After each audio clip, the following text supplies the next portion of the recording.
ang Ayuda sa Kapos ang Kita Program o AKA. Los nimo. Ayaw mig ati ka oy. Kalukuhan mo, tambawaldas. Kahit anong paliwanag mo, halatang vote buying yan. Huwag mo na ang linangin pang taong bayan. Dahil kahit ano pang gawin mo dyan para kuno sa kabutihan ng mga mamamayan, waipit na yan. Dahil inumpisahan mo ng kasamaan, inumpisahan mo ng kabulastugan, yun ang tumatak sa amin na ikaw ay isang tambawaldas forever at pahirap sa bansang Pilipinas hanggat nandiyan kayo nakaupo sa administration ng pinsan mong lutang. Ang lakas ng loob mo talagang manloko ng tao, ano?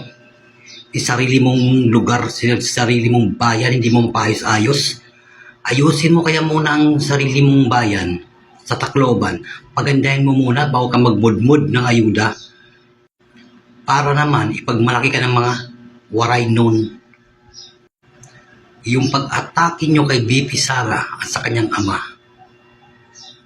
simbolo ng walang kabuluhang speaker na nakaupo dyan sa representative House of Crocs, House of Cards. Takot kayong makatakbo ng presidente si VP Sara. Dapat lang, dahil sa mga pinaggagawa niyo sa kanya, ay kailangan niyong harapin yan pagkatapos ng term ninyo at kung sakaling siya maging presidente. Kahit sa taong normal ang pag-iisip, hindi ka tanggap-tanggap yung mga ginagawa ninyo. Yung mga hearing-hearing nyo in age of legislation, kuno. Legislation ba yan? Namamahiya kayo ng resource person? Ginagawa nyo sinungaling ang mga pinapatawag nyo. Tapos, pag hindi nyo nagustuhan, ipapakontim nyo. Wala kayong pili, maabogado, mag-general, madirektor, pinapakontim nyo. Hindi mo nahahay, hindi mo hinaharangan. Hindi mo naisip na mali na yung pinagagawa nila. Dahil ikaw ang may utos. Babayaran mo lahat yan mga ginagawa ninyo. Maghanda kayong lahat dyan.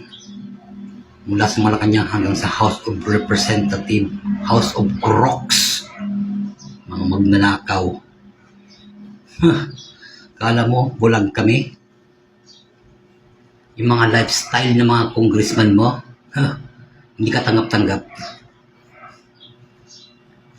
Mga lifestyle nila, bulok.